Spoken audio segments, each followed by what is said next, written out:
Zimbabwe में एक ऐसी जगह है जिसे जन्नत कहा जा सकता है, प्यास से राहत दिलाने वाली जन्नत। ये जगह हजारों प्राणियों को जीवन देती है, मगर आप धोखे में मत रहिए। यहां हर कोने में जोखिम छिपे हैं और हर परछाई के पीछे खतरा है।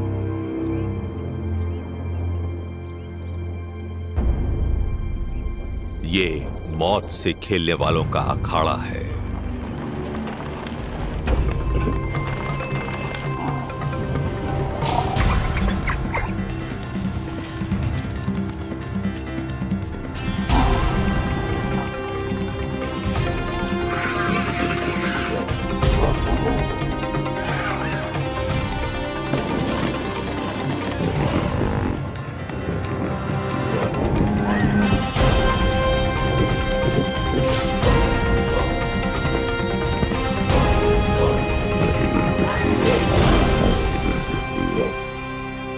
हर साल जब सारी जमीन सूख जाती है, तब पानी का ये सोता जान बचाने का एक मौका देता है। पर यहाँ प्यास बुझाने वाले को भारी कीमत चुकानी पड़ सकती है। इस सूखे के दौरान कौन जीतेगा और कौन हारेगा?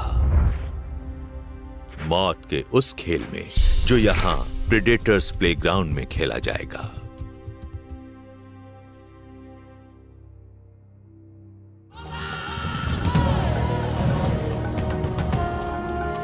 प्रचंड नदी जाम्बेजी जिम्बाब्वे की उत्तरी सीमा बनाती है, पर उसकी चमचमाती जलधारा यहां होने वाली घटनाओं के बारे में कुछ भी नहीं बताती है। हमारी कहानी इस शक्तिशाली नदी के 30 किलोमीटर दक्षिण में शुरू होती है। यहाँ एक खास बात है, सूखे नदी तल से फूटकर बहने वाला पानी का ये सोता, जिसकी गहराई कभी भी 5 सेंटीमीटर से ज्यादा नहीं होती। यहाँ से निकलने वाला मीठा पानी करीब 1 किलोमीटर तक बहने के बाद फिर से रेत में समा जाता है। हर साल सूखे के मौसम में जब आसपास की सारी जमीन सूख जाती है, तब ये सोता ही जीने का सहारा बन जाता है। मगर जहाँ ये बहुत से जीवों की जान बचाता है, वहीं ये कुछ की मौत का कारण भी बनता है।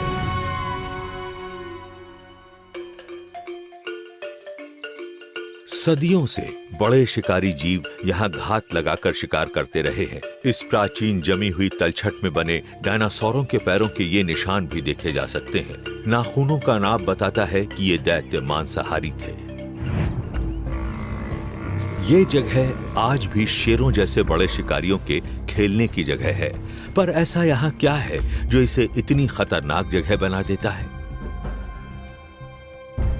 नदी तल के दोनों ओर तीखी चढ़ाई है, जिसकी लंबाई करीब 200 मीटर तक है। ऐसी रेतीली चढ़ाई पर तेजी से भागकर जान बचा पाना लगभग असंभव सा है। खतरों से घिरे जीव के लिए यहाँ जान बचाना बेहद मुश्किल है। इस जानलेवा अखाड़े में बड़ी जंगली बिल्लियों का दबदबा है। सड़ते गोश्त के कारण सोते का मीठा पानी दूषित हो जाता है।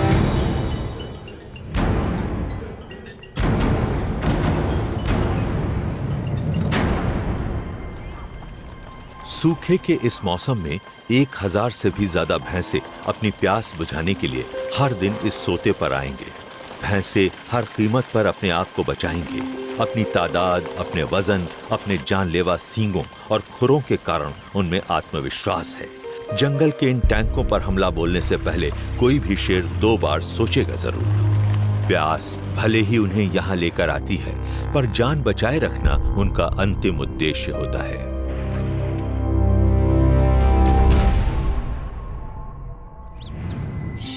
शेरों के 2 विरोधी परिवारों का यहाँ दबदबा है। एक है कविंगा झुंड और दूसरा है मजुंगा झुंड। 10 साल पहले शानदार शेर कविंगा का इस इलाके पर राज था।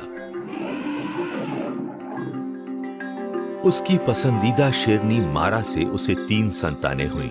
2 बच्चे नर थे और तीसरी नन्ही मादा थी सापी। सापी हमेशा अपनी मां के साथ रहती थी। उसने बहुत से शिकार देखे और शिकार के कई तरीके सीख लिए। सापी जल्दी ही जान गई कि भैंसे बेहद खतरनाक दुश्मन है। अपने घातक सींगों और अपनी हैरत अंगेज ताकत के सहारे वे झुंड के कई शेरों की जान ले चुके हैं या उन्हें अपाहिज बना चुके हैं। वक्त आने पर सापी ने भी 2 बच्चों को जन्म दिया, एक बेटा शिडूमा और एक बेटी मोया। 3 महीने बाद सापी की बहन ने भी एक बेटे को जन्म दिया जिसका नाम है मोटो। आज इन चारों ने मिलकर एक सफल शिकारी झुंड बना लिया है जो इस सोते के आसपास के इलाके के कोने कोने से वाकिफ है। 9 साल की सापी को उसकी सिलेटी नाक के कारण आसानी से पहचाना जा सकता है। वो शिकार की कला में माहिर हो चुकी है। अब हर साल सूखे के मौसम में उसके बच्चे भी उसका हुनर सीखते जा रहे हैं। 3.5 साल का उसका बेटा शिडूमा अब काफी हद तक आत्मनिर्भर हो गया है। वैसे धीरज के मामले में अभी बहुत कुछ सीखना बाकी है, पर उसमें भारी भरकम जीवों से जूझने की हिम्मत और जिद है। उसकी बहन मोया उससे छोटी है, पर वो हर शिकार में हिस्सा जरूर लेती है। अब तक वो शिकार में बाहर से ही मदद करती है, पर इस साल उसे अपने शिकार के हुनर को ज्यादा पैना करना होगा। और साथ में 3 साल का मोटो है। उसके नाम का मतलब है आग। इसमें मौत से खेलने वाले का सच्चा दिल है। पर क्या उसकी जाबाजी उसके छोटे डील डॉल की भरपाई कर सकती है? इस बार सूखे के मौसम में छोटे मोटो को शिकार के दौरान बड़ी भूमिका निभानी पड़ेगी।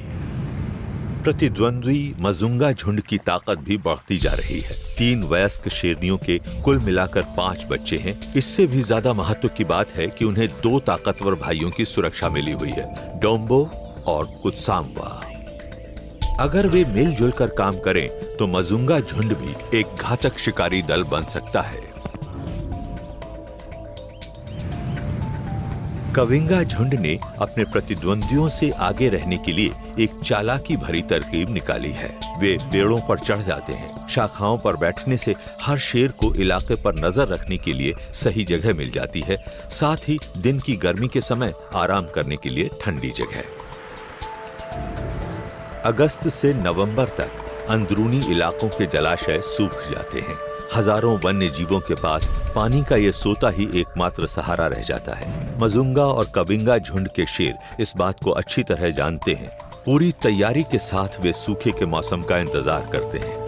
आने वाले मौसम में शिकारियों के इन झुंडों से शिकार खुद को कैसे बचा पाएंगे? जब दोबारा बारिश आएगी तब तक कौन बचा रह पाएगा? अगस्त, बरसात 4 महीने दूर है। सोते के पास अभी सुबह का समय है।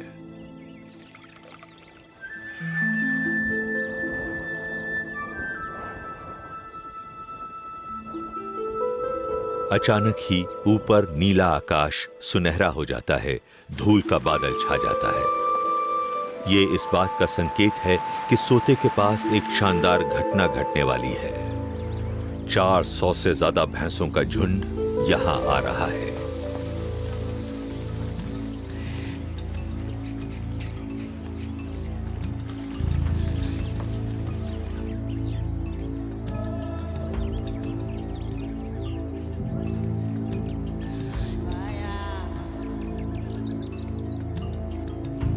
वे रात भर जागे हैं। पानी की आस इन प्यासे जीवों को यहाँ ले आई है।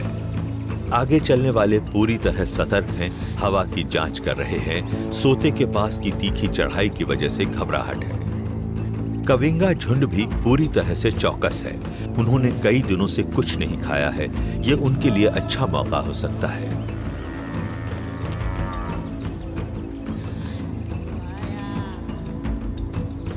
कविंगा झुंड की गंध उन्हें मिल चुकी है। भैंसे रुक गए हैं। विकल्पों पर विचार हो रहा है।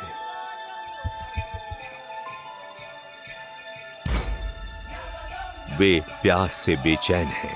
भारी भरकम जीवों के बीच धक्कापेल जारी है। सापी और कविंगा झुंड की मौजूदगी के बावजूद आगे वाले भैंसों ने सावधानी को दरकिनार कर दिया है। झुंड ने खड़ी ढलान पर से पानी की ओर उतरना शुरू कर दिया है।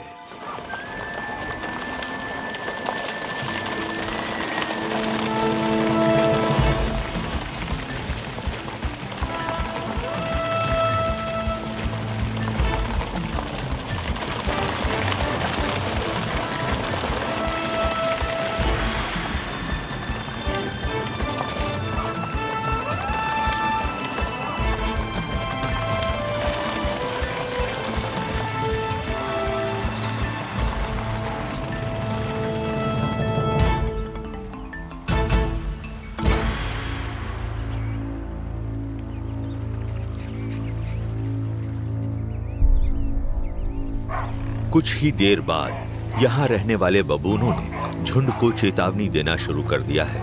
इन बबूनों की यहाँ मौजूदगी और इनकी चेतावनियों से शेर तो हमेशा से ही परेशान रहते हैं। भैंसों ने लामबंदी की है, बच्चों को बीच में करके दोहरे हमले के लिए तैयार है।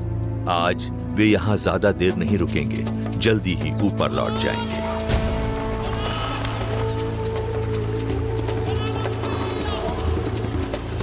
सापी ने झुंड का पीछा करने की ठानी है। शायद उसे कमजोर जीव या सही मौके की तलाश है।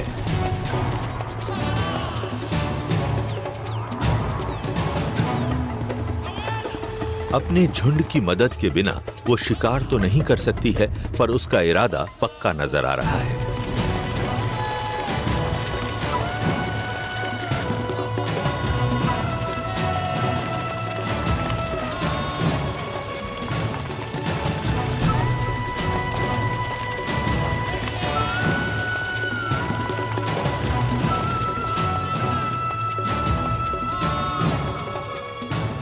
तादाद में ताकत है।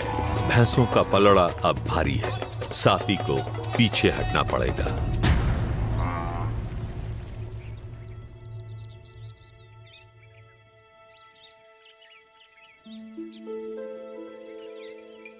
तीन बूढ़े भैंसे पानी के पास छूट गए हैं।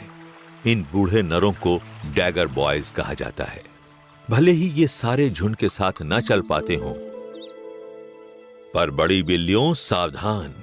इन बूढ़े लड़ाकों को शेरों के व्यवहार की अच्छी जानकारी है।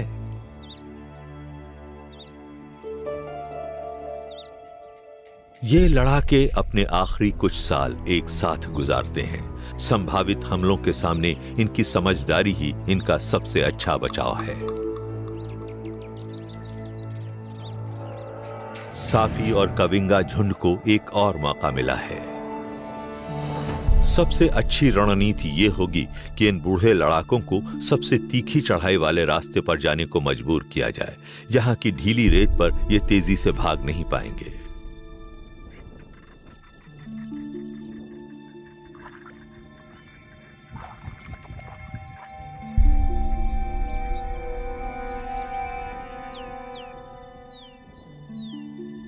सापी ने अपना शिकार चुन लिया है। शिडूमा बगल में आकर खड़ा हो गया है। फिर सापी ने पीछा शुरू किया। अकेले पड़ गए बूढ़े भैंसे के लिए आक्रमण ही सबसे अच्छा बचाव है। बूढ़ा भैंसा कविंगा शेरों से सीधा जा भिड़ा है।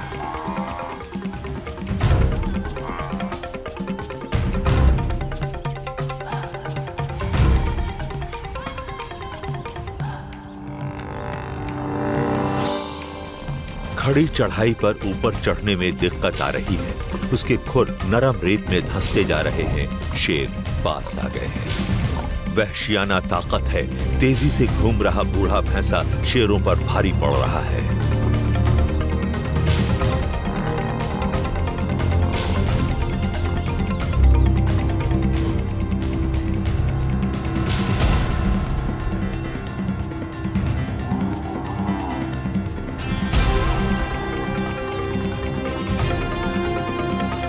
शोर और भगदड़ की वजह से प्रतिद्वंद्वी मजुंगा झुंड की 3 मादाएं भी आ गई हैं।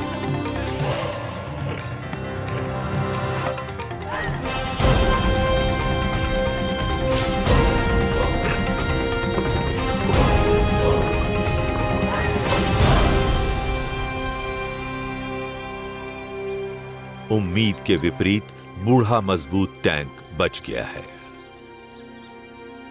भैंसे की दुम भले ही कट गई है, लेकिन शेरों को पीछे हटना पड़ा है। खंजर जैसे सींगों वाला ललकारता हुआ खड़ा है।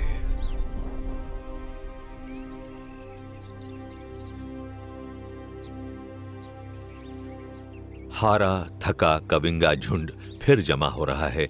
किनारे की घनी झाड़ियों में आराम करने जा बैठा है। वे इस तरह बार बार मौके नहीं गंवा सकते हैं। उन्हें ऐसी रणनीति बनानी होगी जो कामयाबी दिलाए।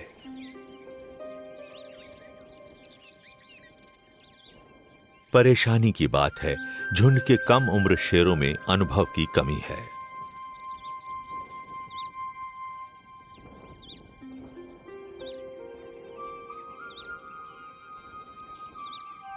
पानी पीने नीचे आते इम्पाला हिरणों के एक झुंड ने सापी और शिडूमा का ध्यान आकर्षित किया है। ऊपर की सख्त जमीन पर कविंगा झुंड को कोई फायदा नहीं मिल सकता है। इम्पाला हिरण नदी तल की नरम रेत पर आ जाएं तो मौका मिल सकता है। इम्पाला हिरणों के खुर संकरे होते हैं, रेत में धंस जाते हैं। शेरों के पंजे चौड़े फैले होते हैं, पीछा करते वक्त वे फायदे में रहेंगे। नौजवान शिडूमा ने पीछा शुरू कर दिया, पर उसने जल्दबाजी की है। सापी ने उसका साथ देने की कोशिश की, पर देर हो चुकी है।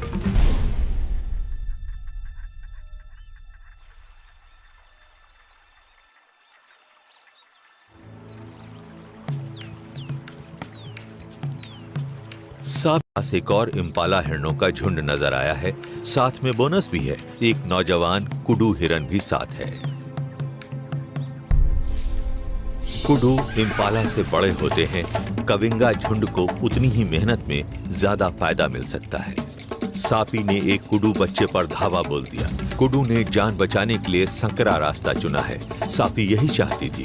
कुडू पूरी तरह फंस गया है, गंदले पानी से बाहर निकलने के लिए छटपटा रहा है। सापी उस पर टूट पड़ी है। शिकार सापी ने अकेले ही किया था, पर खाने के लिए मोया भी जा पहुंची है। सितंबर, बरसात आने में 3 महीने हैं।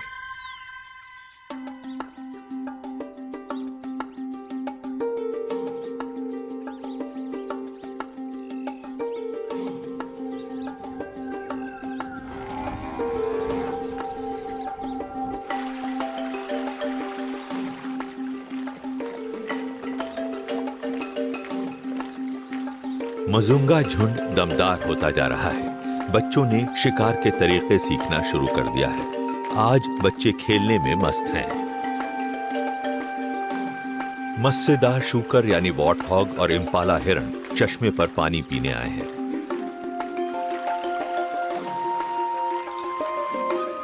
शूकरों को कीचड़ में खेलना अच्छा लगता है। मजुंगा झुंड ने इस बात का फायदा उठा मोर्चा संभाल लिया है।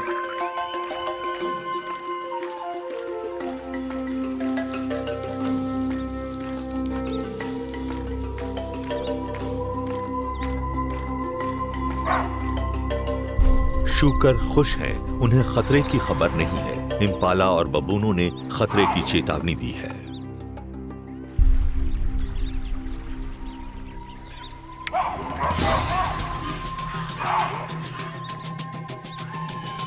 शिकार की तैयारी अच्छी दिख रही है।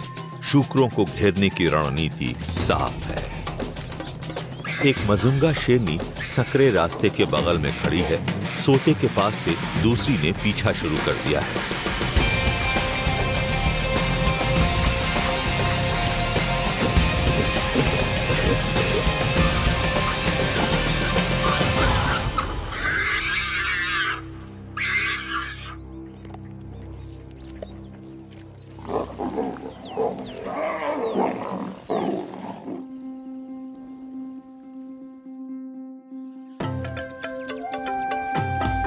पौ फटने को है।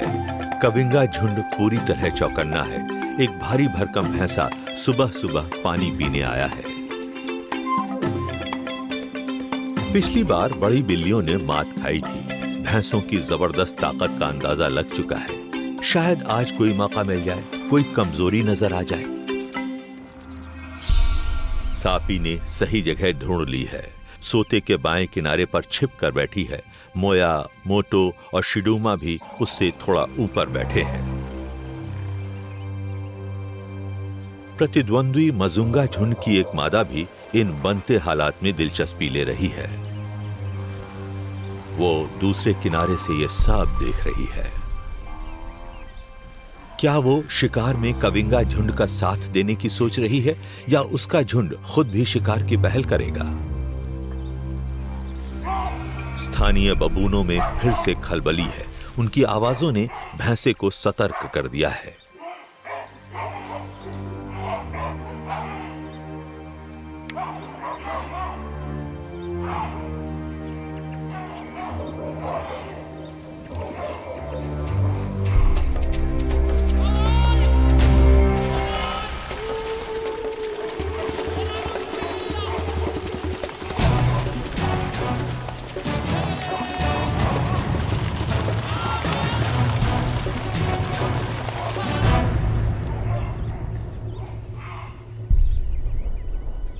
कुछ भैंसे पीछे छूटकर झुंड से अलग हो गए हैं। इनमें से एक घायल लग रहा है, शायद किसी आपसी लड़ाई में चोट आई है।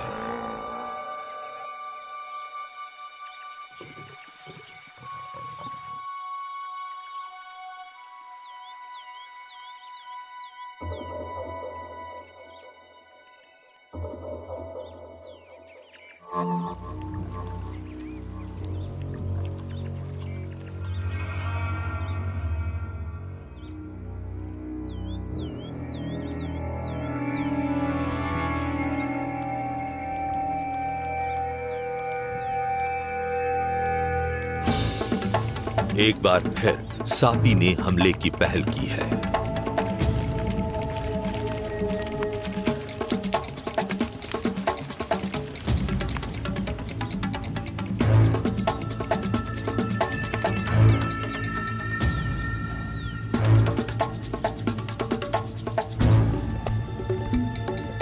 भैंसा घायल भले ही हो, मगर कविंगा झुंड को कामयाबी तभी मिलेगी जब उसे घेर कर परेशान करेंगे और हमला पीछे से करेंगे।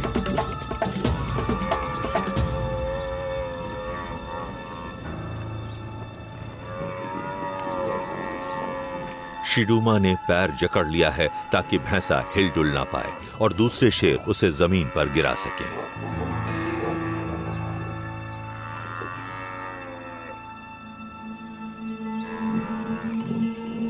लगता है सापी और उसके झुंड के शेरों ने मजुंगा झुंड की मादा के साथ आने का बुरा नहीं माना है। शायद उन्हें लग रहा है कि उसकी मदद से उन्हें फायदा ही होगा।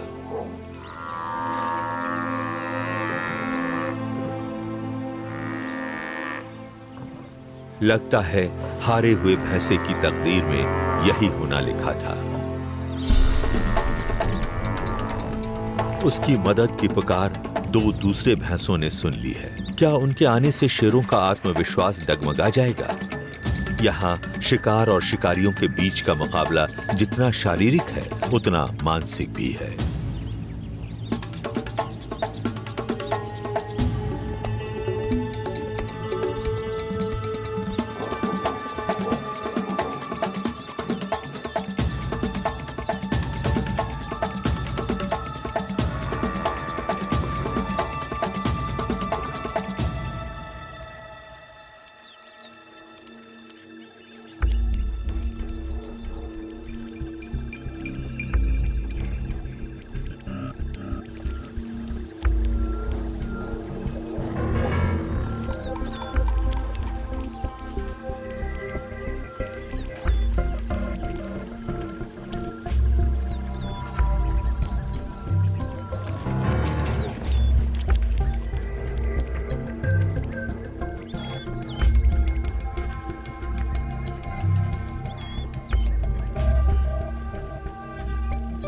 लगता है घायल भैंसा बच निकलेगा, पर एक बार शक्ति संतुलन फिर से बदल गया है। कविंगा झुंड ने उसका रास्ता रोक रखा है और शिडूमा ने एक बार फिर उस पर हमला बोला है।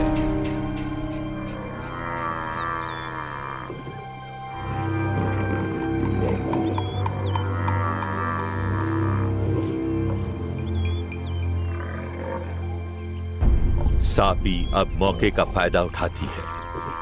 उसने शिडूमा की पकड़ को मजबूत बनाया है और अब मौत का खेल सही समय पर किए जाने वाले वार से ही पूरा होगा। सापी जानलेवा वार के लिए सही क्षण की तलाश में है। दम घोंटने वाली पकड़ है।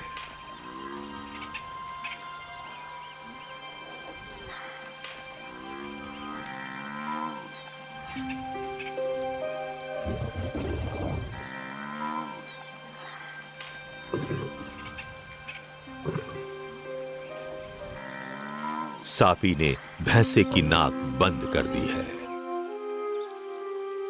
जंगल का ये टैंक अब कमजोर पड़ने लगा है।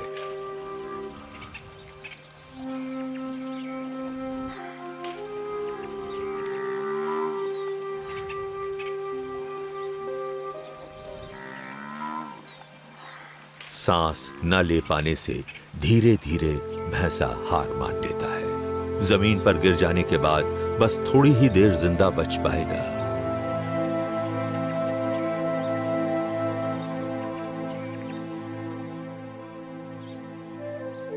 सापी ने अपनी जानलेवा पकड़ छोड़ दी है। इस शिकार की कामयाबी का श्रेय कविंगा झुंड की मिलजुल कर की गई मेहनत को जाता है। ये शिकार उनके आत्मविश्वास को बढ़ाएगा और इससे मिला सबक बचे हुए सूखे के मौसम में उनके बड़े काम आएगा। अक्टूबर, बरसात 2 महीने दूर है।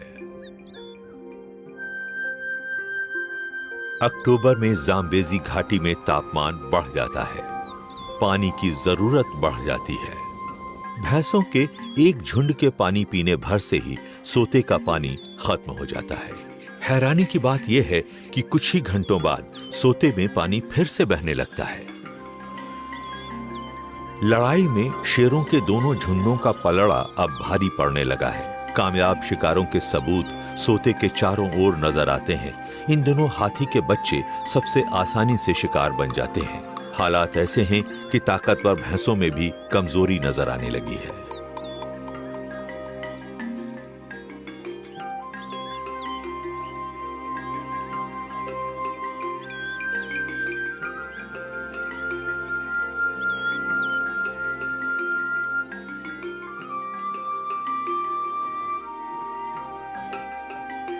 जैसे जैसे अगले 2 महीनों में सोते के आसपास हरियाली सिमटती जाएगी, कविंगा और मजुंगा झुंडों को और ज्यादा मौके मिलने लगेंगे।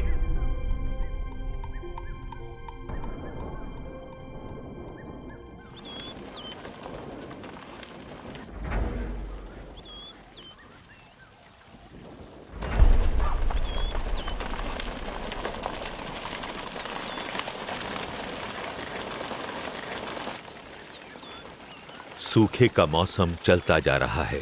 भोजन और पानी और भी ज्यादा दुर्लभ होते जा रहे हैं। भैंसों के झुंड में भी पारा चढ़ता जा रहा है। आपसी झगड़े आम होने लगे हैं। कविंगा झुंड के शेरों को ये झड़पें इस बात की याद दिलाती रहती हैं कि ये भैंसे कितने ताकतवर और खतरनाक हो सकते हैं। उड़ती धूल और आवाजों ने सापी और उसके झुंड को सतर्क कर दिया है।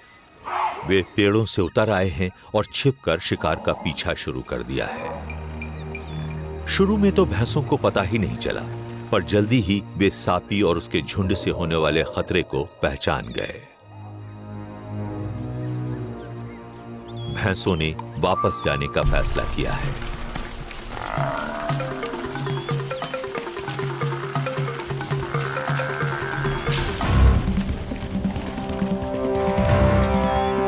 मोटो और मोया शिकार के मामले में नौसिखिए हैं। उनकी नजर एक बच्चे पर पड़ी है। किस्मत आजमाई, पर यह भारी गलती साबित हुई। बाजी तेजी से पलट गई है। भैंसे आक्रामक हो गए हैं। मोटो और मोया को अब बचकर भागना पड़ेगा।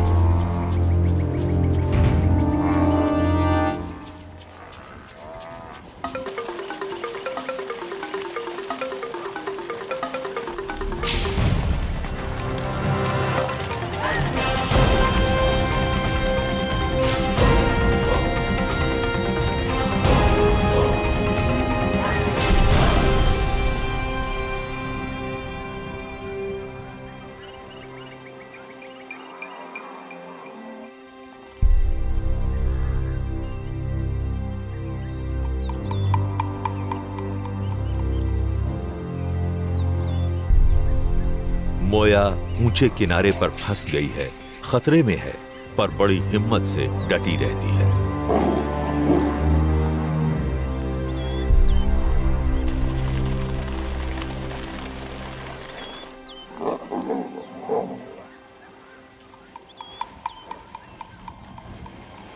सकरे रास्ते की खड़ी चढ़ाई पर एक भैंसा गिरकर घायल हो गया है।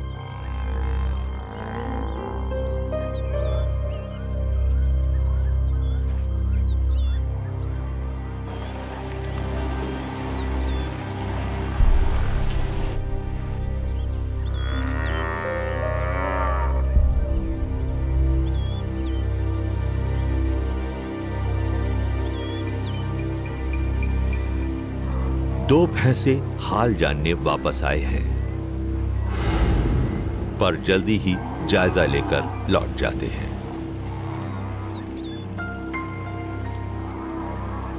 भले ही कविंगा झुंड अपनी शिकार की कोशिश में नाकामयाब रहा है, पर सोते के आसपास का जंगल अपने ही नियमों से चलता है। कविंगा शेरों को आज आसान भोजन मिल गया है।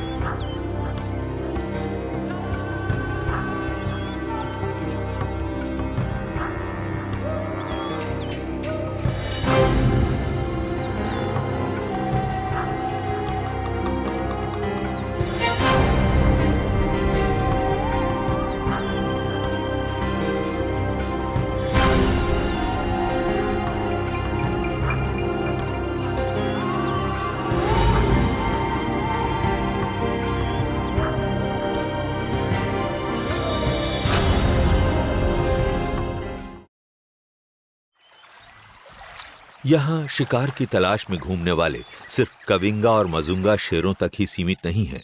इस सोते के पास जंगली कुत्ते भी रहते हैं। इतने बड़े झुंड का पेट भरने के लिए इन्हें अक्सर शिकार करना पड़ता है। ये सुबह होते समय या दिन ढलते समय ठंडक में शिकार करना पसंद करते हैं।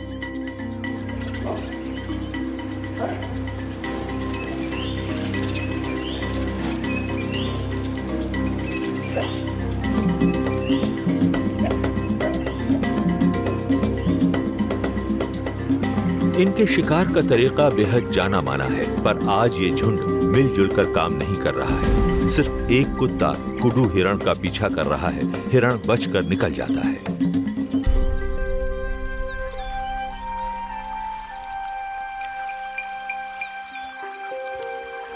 नदी तल पर आराम करते कुत्ते मौके का फायदा उठाने के लिए तैयार नहीं थे। एक अकेला भैंसा पानी पीने नीचे आया है। इस भारी भरकम और शक्तिशाली दानव की ताकत के आगे कुत्ते बेहद कमजोर हैं। समझदारी से काम लेते हैं, भैंसे को अकेला छोड़ देते हैं। उन्हें अगले मौके के लिए ज्यादा इंतजार नहीं करना पड़ता है। इम्पाला हिरणों का एक झुंड पानी पीने आ रहा है।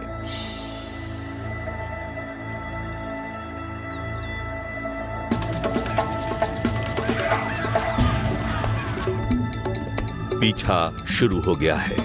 जब इतने सारे हिरण सामने हों, तो इन कुत्तों को भोजन मिलना सुनिश्चित है। रफ्तार और पीछे लगे रहने की क्षमता ही इन कुत्तों की सबसे बड़ी ताकत है। जल्दी ही एक शिकार को गिराने में कामयाबी मिल जाती है।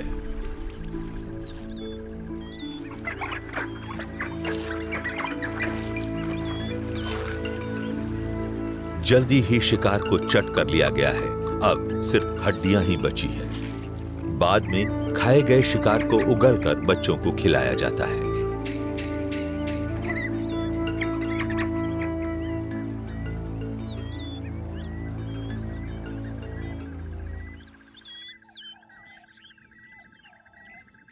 जैसे जैसे दिन चढ़ता है, इम्पाला हिरणों के कई झुंड पानी पीने आते हैं। मजुंगा झुंड बड़े ध्यान से उनका व्यवहार देख रहा है।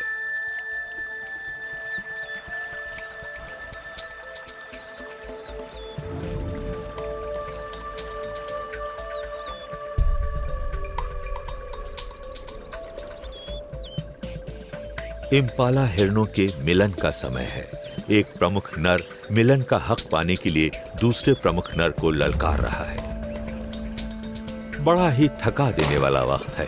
उनका पूरा ध्यान इन्हीं लड़ाइयों पर है।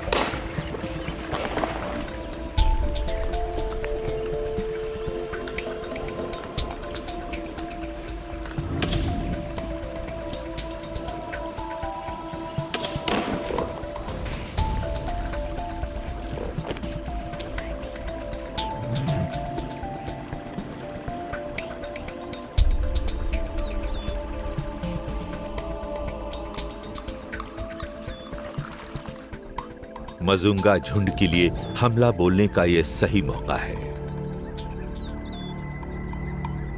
उन्होंने खास खास जगहों पर मोर्चे संभालना शुरू कर दिया है।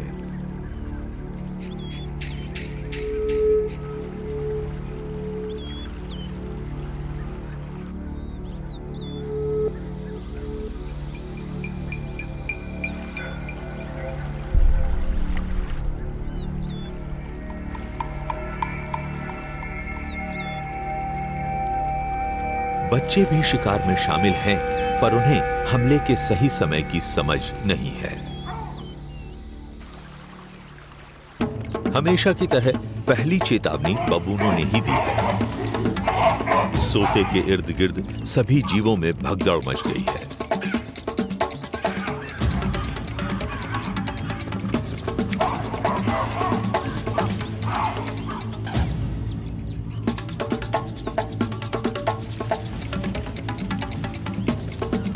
शिकार में पहल करने वाली शेरनी ने सोते के किनारे किनारे पीछा शुरू कर दिया है। वो इम्पाला हिरणों को उस सकरे रास्ते की ओर ले जाना चाहती है जहां दूसरे साथी छिपे बैठे हैं।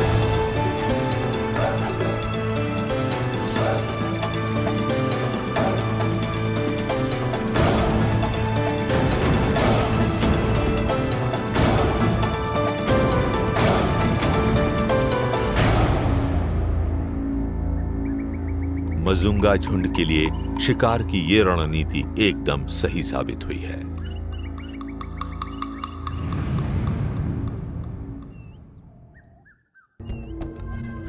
सापी और कविंगा झुंड भी आज शिकार की ताक में हैं। वे भी सोते के किनारे घात लगाए बैठे हैं। इस बार उनकी नजर वॉटहॉग शूकरों पर है जो इस खतरे से बेखबर है। बेखबर शूकर कविंगा झुंड के शेरों के पास से गुजर गए हैं।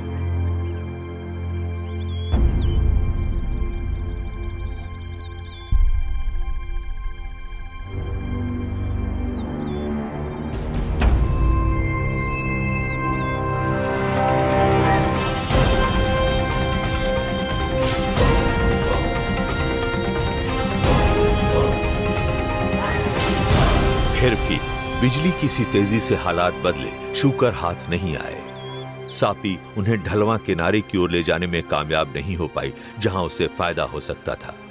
झुंड के नौजवान साथियों से अगर वक्त पर मदद नहीं मिलेगी तो ऐसी कोशिशें नाकामयाब ही होंगी।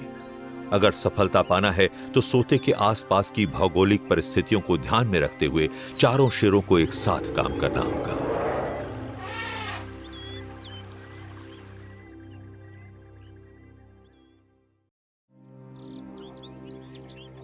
नवंबर, बरसात 1 महीने दूर है।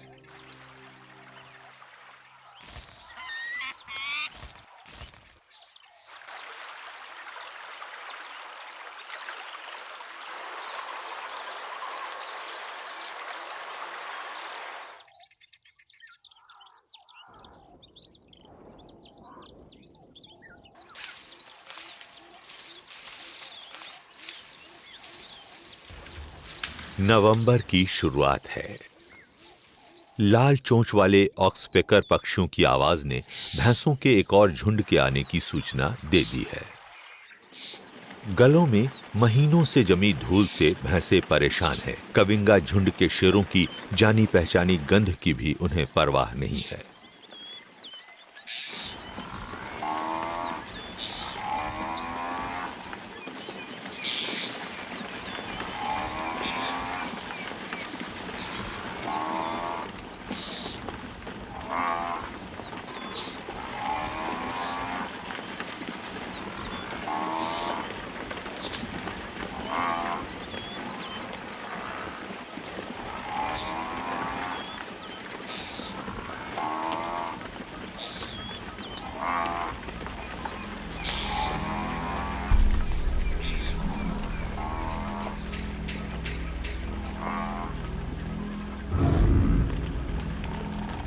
झुंड में आज बहुत से बच्चे भी हैं। जल्दी ही सापी ने एक को चुन लिया है।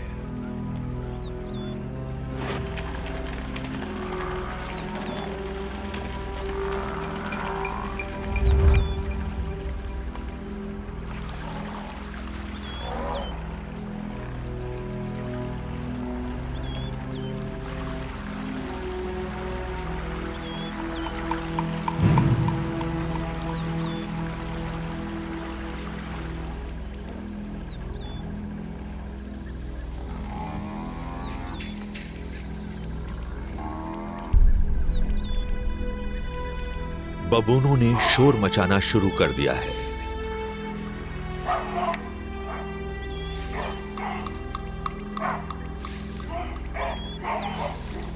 भयानक प्यास ने भैंसों से देर करा दी है।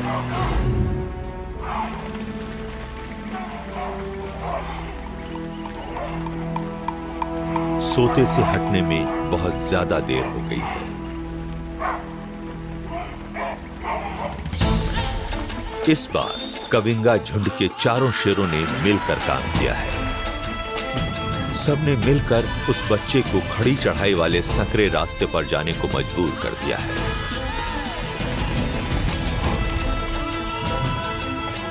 सापी ने बच्चे को दबोच लिया है।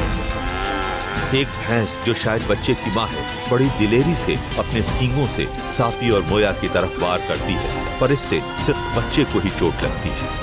एक ताकतवर भैंसा कविंगा शेरों पर झपटता है, मगर शेर चालाकी से बच्चे को बीच में ले आते हैं। बेचारा बच्चा भैंसे के इस जोरदार वार का शिकार बन जाता है।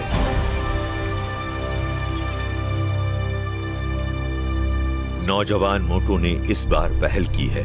बच्चे का दम उसने घोंटा है। आज सापी के बेटे के लिए खास दिन है। आज पहली बार उसने किसी शिकार पर जानलेवा शिकंजा कसा है। आज सापी ने अपना लक्ष्य हासिल कर लिया है। उसका परिवार मिलकर काम करने लगा है। आखिरकार कविंगा झुंड एक सुनियोजित, सशक्त शिकारी दल बन गया है।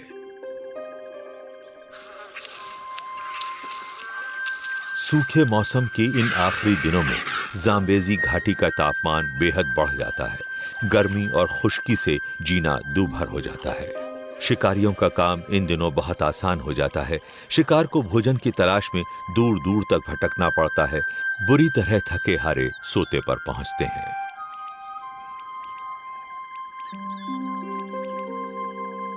सबसे ज्यादा परेशानी हाथियों के लिए होती है। इनकी पाचन प्रक्रिया बेहद धीमी होती है, इसलिए इन्हें बहुत ज्यादा भोजन की जरूरत होती है।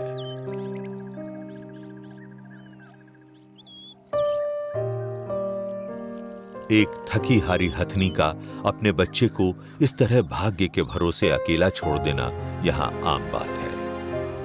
अकेला और थका मांदा बच्चा जमीन पर गिर पड़ा है।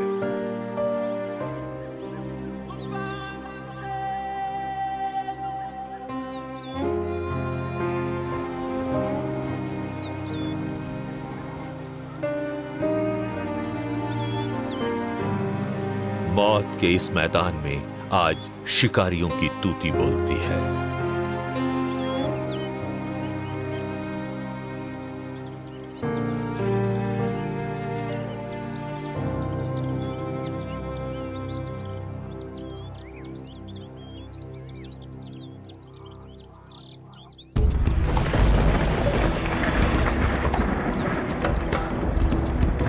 जब लगा कि सारी ताकत खत्म हो गई है, तभी बादलों का जमा होना शुरू हो गया। आखिरकार जिसका इंतजार था वो बारिश आ ही गई। पहली ही तेज बारिश में सोते ने बहना शुरू कर दिया।